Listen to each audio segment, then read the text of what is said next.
I wish I see some channel. Today's class will learn how to make this beautiful smoky ruffle sleeve with flounce.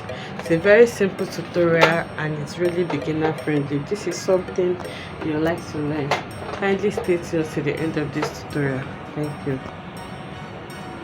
Okay, so for this I'm working with a satin fabric and this is the wrong side of my fabric, so I've already made the markings that I need for this. So the fabric, the total amount of fabric I'm working with, this is around 16 inches, so that's like almost half yard of fabric, and the length of this fabric is 40 inches. Okay, so this is 40 inches, 16 inches by 40 inches.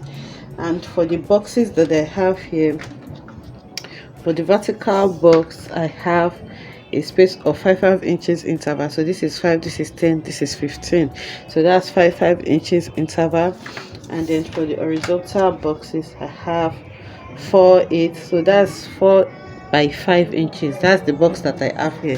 Feel free to choose any box you want, but I don't want my smoky effect to be too close to each other, so I want them separate. That's why you can see that these are big boxes. So if you want yours to be close together, you can work with a box of maybe 2 by 2 inches or 2 by 3 inches or whatever it is. Feel free to just experiment and work with whatever it is that you want. Okay, so now that we have them, the next thing is to start. What we want to do basically is just like pinching. So I want to pinch it anywhere they have this intersection. That's where the vertical line meets the horizontal line. So anywhere they cross each other like that, I'm going to pick it and sew. So these are the spaces that I'm talking about, here, here, and all of any space that you see that these two actually locks, that's where I'm going to. So now you can use your needle and thread, or you can use your sewing machine to do this. So what I'm going to do is just to pick this now at this intersection. I'm folding it like this, then I'm going to fold this again, and then you can tack it or use your machine to lock it. So you do that. I'll go over to the next one, fold it like this, fold into 2 again, and lock. Do the same thing here. So I'll do this to all of them. I'll take it to my sewing machine now, and then use my machine to tack it at all of these intersections, and then I'll bring it back to show us what it looks like. So I have tagged it. You can see I just tagged this with my machine. You can also use your needle and thread. I just picked it at those intersection points, and then I went ahead to tack it. Okay, so it's not a very close smock design. So this is what it looks like on the right side. You can see that it just tagged it here and there. So by the time we gather it, it's going to give it that puffy effect that we want. So now the next thing I'm going to do now is to shape the sleeve area. So to do this, I'm just going to put the fabric on fold like this. This is the upper part and this is the lower part, which is the hem. So I have my basic sleeve here. It's an off shoulder sleeve, as you can see. It's also on fold. So I'm just going to place it on this side of my sleeve. That's the open part of the sleeve and the open part of the smoke design. So after placing it on it like this, I'm going to come in with my scissors and then shape out that armhole area. Okay. So I'm just trying to arrange it well so that I have the same thing on both sides. So once I am sure I have same thing, I'm going to come in with my scissors and then shape out the sleeve like this. So after shaping out the sleeve, this is what it looks like. So I'm going to lay down my basic sleeve like this, and then I'm going to take the hem of the smoke design.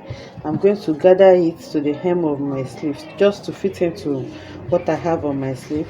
Then after gathering it to the hem here like this, I'm going to flip it over and then gather this upper part also to the upper. So let me just take it in bits. I'm going to gather this first to the hem, then we'll flip it, then I'll bring it back to show us next thing to do.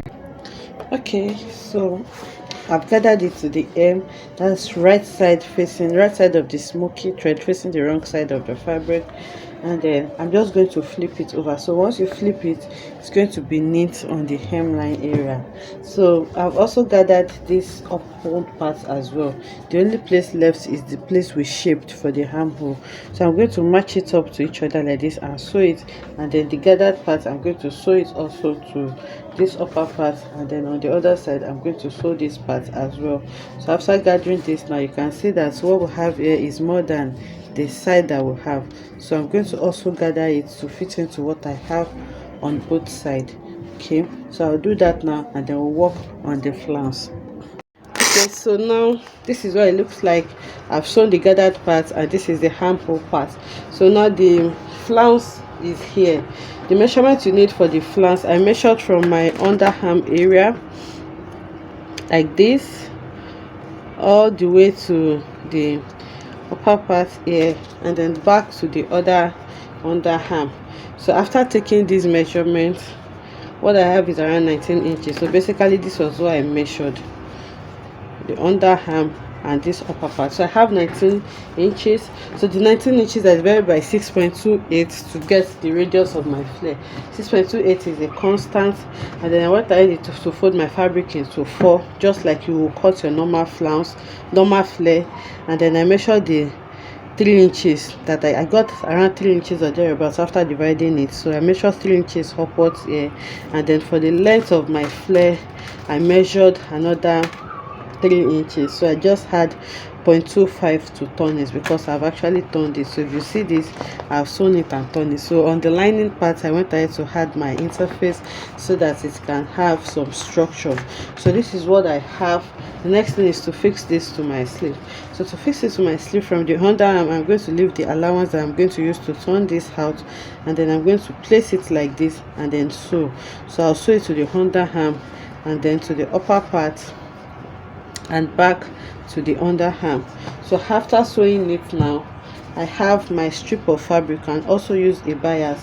I'm going to use that to cover up every ruffle edge that I may have on this upper part. Remember, you're still going to sew this to your arm, so you may not cover it or you just weave it.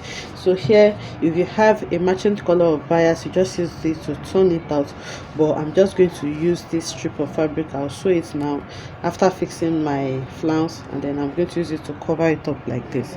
So I'll do all this now and bring it back to show us what it looks like. So the flounce is sewn now, as you can see, and then I've used that strip of fabric to cover the rough edge. This is the underarm area. So after sewing it to it, I went ahead to close it on the underarm area also, and then you weave these rough edges, or you can use your French seam to cover it up. So this is what the sleeve looks like. Now I'll take it to the Okay, so this is what the sleeve looks like. You can see the flounce is continuous all the way to the armhole area, and these are the ruffles that we got from that measurement we used. So I used 4 by 5. You can use smaller measurements if you want your ruffles to be closer, but this is what 4 by 5 inches gave me, and I really love the outcome.